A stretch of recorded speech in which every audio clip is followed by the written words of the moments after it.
नमस्कार, आप देख रहे हैं ईस्टर्न स्काई मीडिया समाचार बुलेटिन के साथ मैं जितेंद्र ज्योति। दुबई के रहने वाले बोस के द्वारा शुरू की गई भारत यात्रा पहुंची अरुणाचल प्रदेश। ईटानगर के अरुणाचल प्रेस क्लब में आयोजित की गई एक प्रेस कॉन्फ्रेंस। दुबई के रहने वाले बोस ने भारत सरकार को एक नोटिस जारी किया था कि वो 40 दिन की भारत यात्रा कर देश से कास्ट सिस्टम को पूरी तरह से हटा देंगे। ये यात्रा 9 जून को 34 स्वयंसेवकों की एक टीम के साथ तिरुवनंतपुरम से शुरू की गई थी, जो अब ईटानगर पहुंच चुकी है। के साराचंद्रा बोस ने सरकार को एक अनिवार्य नोटिस जारी किया था, जिसमें यह लिखा था कि संवैधानिक सुधार के लिए देश से 31 दिसंबर से पहले कास्ट सिस्टम को पूरी तरह से खत्म किया जाए। बोस ने बताया कि इस भारत यात्रा में सभी राज्यों की राजधानी को कवर किया जा रहा है और इस यात्रा के लिए वो किसी भी संगठन या राजनीतिक पार्टी पर निर्भर नहीं है। बोस ने यह भी बताया कि वो खुद ही सारा खर्च उठा रहे हैं। I am here to brief you on the nation about my Bharat Yatra. This Bharat Yatra is named as Jati Nirmarjana Bodhavatkarna Sandesh Yatra. I am making my people aware of the ill effects of the caste system that is prevailing in my country. I came to a conclusion that the caste system is a curse on our country and it has to be eradicated. For the purpose, I bought a book named as Caste Away, India, Hinduism and Untouchability. This is in fact a legal notice. This is not just a book. To eradicate caste system prevailing in India, KK Bose and his party is doing an awareness campaign all over India. Arunachal is the 22nd state he have come up. This is Time Sapna with camera person Rahul Gamang for Eastern Sky Media, Arunachal Pradesh. Arunachal Pradesh में जबरदस्त हो रही है अफीम की खेती। Satellite की मदद से हुआ यह खुलासा। अरुणाचल प्रदेश में बड़े पैमाने पर अफीम की खेती हो रही है। ये बात सैटेलाइट से ली गई तस्वीरों से उजागर हुई है। अंग्रेजी अखबार हिंदुस्तान टाइम्स ने इस बात का खुलासा किया है। नारकोटिक्स कंट्रोल ब्यूरो के मुताबिक अरुणाचल में बेहद ही गुपचुप तरीके से काम हो रहा है और अब जाकर गृह मंत्रालय ने इस मामले को तरजीह दी है। असम और अरुणाचल प्रदेश की सरकार से कहा गया है कि वे इस पर लगाम लगाएं। लेकिन इससे भी ज्यादा चौंकाने वाली बात यह है कि अरुणाचल में अफीम की खेती वहां के स्थानीय लोग ही कर रहे हैं, वहीं उसके लिए पैसे राजस्थान के व्यापारी मुहैया करवा रहे हैं। अरुणाचल प्रदेश के तवांग के विधायक तासी तेसरिंग ने की सीमा सड़क संगठन की कड़ी निंदा। भालुकपोंग बोमडिला से तवांग तक डबल लेन सड़क निर्माण में देरी के लिए तेसरिंग ने की सड़क सीमा संगठन की निंदा। ईस्टर्न स्काई मीडिया से हुई बातचीत में विधायक ताशी ने बताया कि सड़क का निर्माण 2000 में शुरू किया था, जो अभी तक पूरा नहीं किया गया है। सीमा सड़क संगठन के अधिकारियों के खिलाफ अपना गुस्सा व्यक्त करते हुए ताशी ने कहा कि अधिकारियों के लापरवाह रवैये की वजह से स्थानीय निवासी और रोगियों को कई दिक्कतों का सामना करना पड़ रहा है। तवांग जो strategically from defence point of view हमारे भारत के लिए बहुत ही इम्पोर्टेंट है। जो भालुकपोंग से तवांग स्ट्रेच जो है 290 किलोमीटर्स, ये अभी लास्ट 10 ईयर्स से डबल लेनिंग का काम शुरू हो चुका है।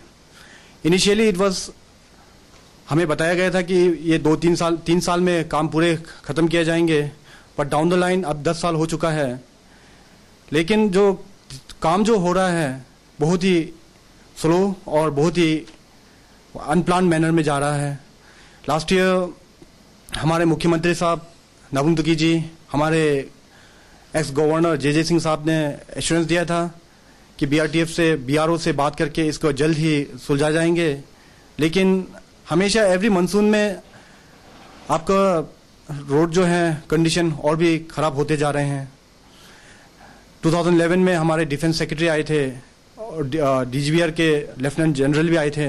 उन्होंने एश्योरेंस दिया था कि ये 5-6 महीना में तवांग जो होगा, ये रोड को लेकर पूरी जितने भी तकलीफ हैं उसको हल किया जाएगा। लेकिन आज तक प्रैक्टिकली ग्राउंड में कुछ हुआ नहीं। अरुणाचल प्रदेश में खाद्य सुरक्षा कमिश्नर ने सभी फल विक्रेताओं से की अपील। कहा कि फल पकाने के लिए हानिकारक रसायनों का उपयोग करने से बचे। खाद्य सुरक्षा कमिश्नर ने ईटानगर के सभी फल विक्रेताओं को एक नोटिस जारी किया था, जिसमें ये कहा गया था कि फल पकाने के लिए हानिकारक रसायन जैसे लाइमस्टोन का उपयोग करने से बचें, क्योंकि खाद्य सुरक्षा नियम 2011 के 2.3.5 सेक्शन के तहत इस पर रोक लगाई गई है। डिप्टी खाद्य सुरक्षा कमिश्नर यूके मित्रा ने बताया कि अगर कोई भी विक्रेता दोषी पाया जाता है तो इस सेक्शन के अनुसार उसे 5 लाख रुपए की पेनल्टी देनी होगी। इसके साथ ही यूके मित्रा ने लोगों को नसीहत दी कि फल खाने से पहले उसे साफ पानी से जरूर धो लेना चाहिए। Fruit vendors not to use carbide for artificial ripening of fruits. Like one chemical, acetylene gas or calcium carbide, is rampantly used for artificial ripening of fruits. Now, calcium carbide is prohibited under the food safety regulations. If somebody, a fruit vendor, is caught using this banned chemical, he can be imposed a fine of up to 5 lakhs. And if somebody falls sick or some injury is caused to the consumer because of the use of carbide, this can even extend to life imprisonment and fine up to 10 lakhs. This is just a reminder to all the fruit vendors not to use calcium carbide. Our next step would be to take the assistance of local police stations throughout Arunachal Pradesh and to conduct raid. आपको पता है director of health service ने आज paper पे कुछ warning दी है? हाँ तो मालूम तो हुआ भाई कि ये अभी जितना भी आम आ रहा है ना अभी सब डायरेक्ट पका है, इसलिए कि पका आम वहाँ चलेगा तो रास्ता में पूरा गोटी बन जाएगा, इसलिए अपना तो कच्चा आम आता है अपना से पक जाता है, गर्म का टाइम है ना। आप क्या इसको यहाँ पे कार्बाइड यूज करते हो पकाने के लिए? अगर यूज करते हैं तो उसका पनिशमेंट कितना सख्त है आपको पता है? तो अभी तो कोई कार्बेट यूज नहीं होता है, इसलिए कि डायरेक्ट अभी गर्म टाइम है ना, गर्म टाइम अपने से पक्का रहता है, अभी कोई कार्बेट अभी यूज नहीं होता है। फलों का सेवन लोग बड़े चाव से करते आ रहे हैं। फल खाने से सेहत के लिए अच्छा होता है ये कहते हैं, पर इन्हीं फलों पे आजकल इनको पकाने का जो गलत तरीका दुकानदारों ने यूज़ करना शुरू किया है, उसको चेक करने के लिए फूड सेफ्टी डिपार्टमेंट ने एक मुहिम छेड़ी है, जहां पर इन सभी दुकानदारों को एक वार्निंग दी है कि अगर वे गलत तरीके से पकाते हैं या कैल्शियम कार्बाइड जैसा हानिकारक केमिकल यूज़ करते हैं तो उनके खिलाफ कड़ी से कड़ी कार्रवाई होगी। कैमरा पर्सन हितेश मोरांग के साथ मैं कारपू चिसी, eastern sky media, Arunachal Pradesh. Arunachal Pradesh में 356 कॉन्ट्रैक्ट वर्कर्स ने राष्ट्रीय वेक्टर जनित रोग नियंत्रण कार्यक्रम के तहत छोड़ा काम। 2011 में की गई थी सभी भर्तियां, कोई नहीं जानता वर्कर्स के काम छोड़ने की वजह। अरुणाचल प्रदेश में स्वास्थ्य सेवा विभाग में एक केंद्रीय प्रायोजित योजना राष्ट्रीय वेक्टर जनित रोग नियंत्रण कार्यक्रम के तहत 2011 में 356 कॉन्ट्रैक्ट वर्कर्स की नियुक्ति की गई थी, लेकिन सरकारी सूत्रों से मिली जानकारी के अनुसार अप्रैल 2014 में सभी 356 कॉन्ट्रैक्ट वर्कर्स ने काम छोड़ दिया। वर्कर्स ने काम क्यों छोड़ा, ये बात अभी तक सामने नहीं आई है। वहीं जब ईस्टर्न स्काई मीडिया ने उप निदेशक सह राज्य परियोजना अधिकारी NVBDCP के कार्यालय का दौरा किया और वहां के स्टाफ से बातचीत की तो ये पता चला कि 3 नए नियमित फील्ड वर्कर के पद की भर्ती के लिए विज्ञापन दिए गए हैं। अब सवाल ये उठता है कि आखिर 356 कॉन्ट्रैक्ट वर्कर्स ने काम क्यों छोड़ा और क्या सिर्फ 3 नई भर्तियां 356 लोगों की कमी को पूरा कर सकती है? अरुणाचल प्रदेश में national vector borne disease control programme करके एक सेंट्रल स्पॉन्सर्ड स्कीम शुरू किया गया था, जो मलेरिया से बचाने के लिए, और इसी प्रोग्राम के अंदर 356 MPW का कॉन्ट्रेक्चुअल अपॉइंटमेंट किया गया था, मगर अभी ऑफिशियल सोर्सेज के मुताबिक ये 356 जो कॉन्ट्रेक्चुअल स्टाफ था, MPWs था, उन लोगों का डिसकंटिन्यूशन किया गया है।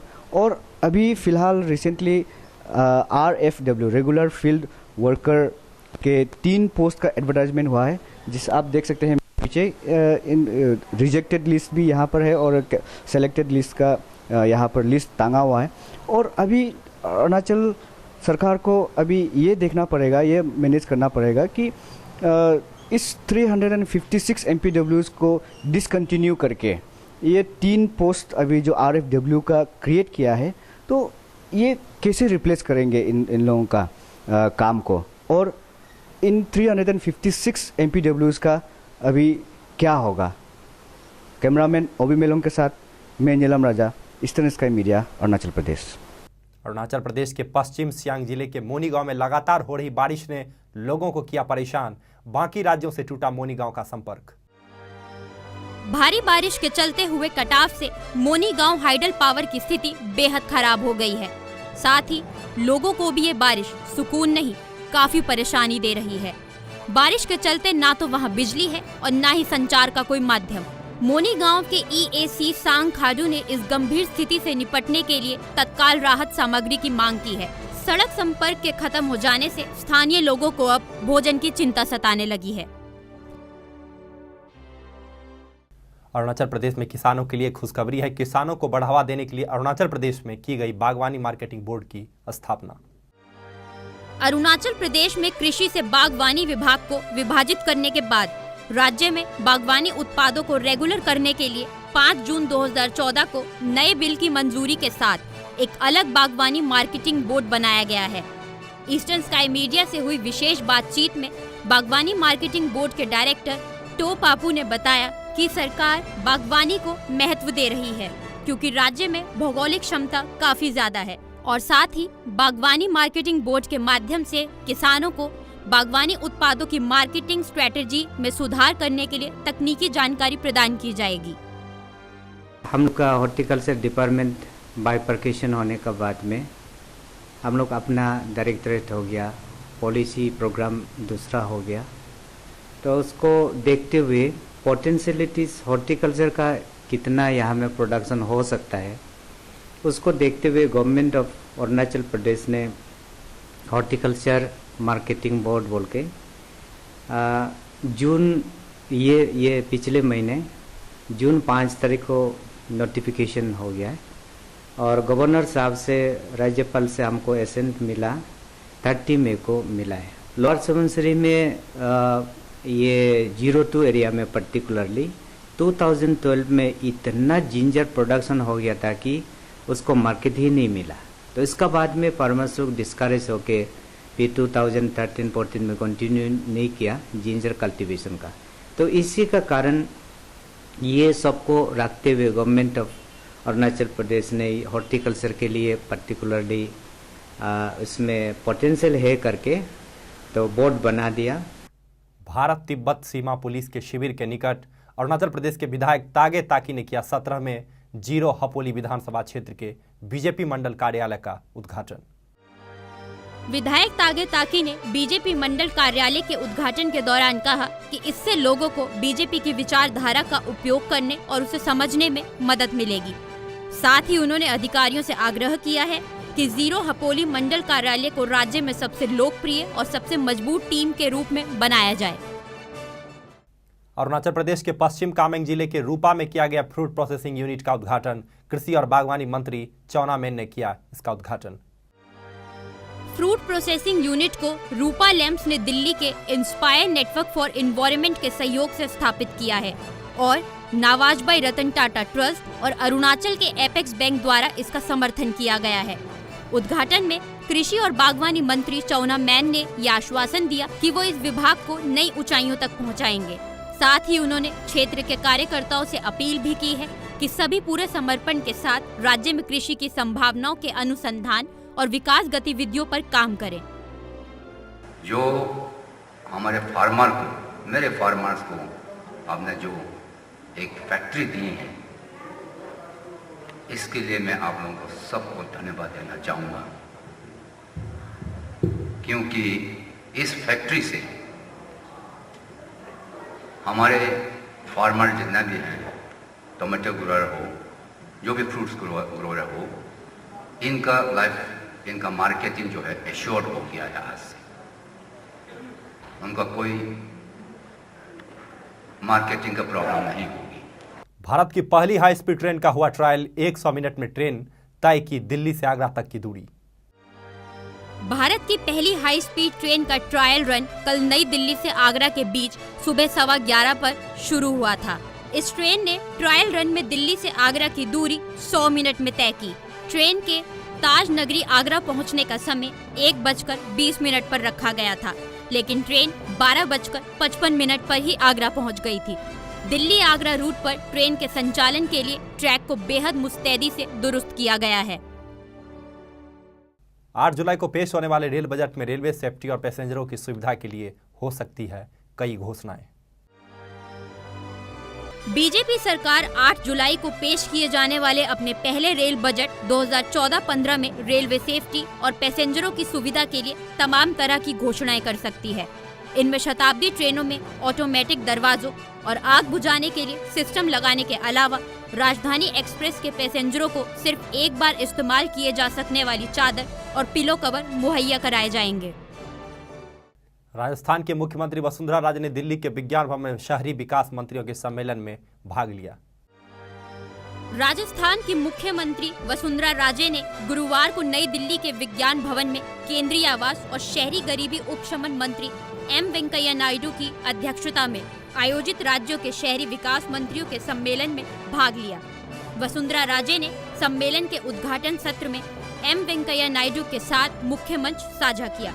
इस अवसर पर उन्होंने राजस्थान के परिप्रेक्ष्य में शहरी आवास और गरीबी उपशमन संबंधी मुख्य मुद्दों की जानकारी दी और केंद्रीय मंत्री से आग्रह किया कि वो शहरी आवास और गरीबी उन्मूलन संबंधी समस्याओं को सर्वोच्च प्राथमिकता प्रदान कर शहरों में गरीब और पिछड़े तबके के लोगों के लिए आधारभूत सुविधाएं मुहैया करवाने के लिए राज्य सरकार के अतिरिक्त आर्थिक सहयोग प्रदान करवाएं। जेल में बंद सहारा प्रमुख सुब्रत राय ने की सुप्रीम कोर्ट से 40 दिन की सशर्त जमानत की मांग। सहारा प्रमुख सुब्रत राय को लंदन और न्यूयॉर्क में अपने होटलों की डील फाइनल करनी है। सुब्रत राय की याचिका पर सुप्रीम कोर्ट आज सुनवाई करेगा। इस बीच सहारा प्रमुख की मुश्किलें बढ़ाते हुए आयकर विभाग ने सुप्रीम कोर्ट का दरवाजा खटखटाया है। आयकर विभाग ने सुप्रीम कोर्ट से सहारा से भी विवाद में एक पक्ष बनाने का अनुरोध किया है।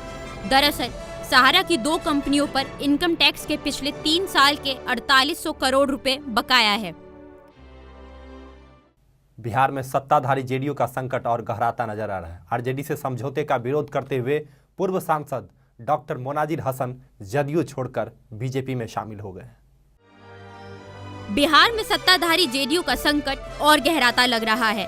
पूर्व मुख्यमंत्री नीतीश कुमार से नाराज एक मंत्री ने जहां मोर्चा खोल दिया है, वहीं आरजेडी से समझौते का विरोध करते हुए पूर्व सांसद डॉक्टर मोनाजिर हसन जेडीयू छोड़कर बीजेपी में शामिल हो गए हैं। प्रदेश बीजेपी अध्यक्ष मंगल पांडे, बिहार के पूर्व उप मुख्यमंत्री सुशील कुमार मोदी, नंद किशोर यादव सहित तमाम बड़े नेताओं की मौजूदगी में मोनाजिर ने बुधवार को बीजेपी की सदस्यता ली। आज के समाचार अंकों में फिलहाल इतना ही। नमस्कार।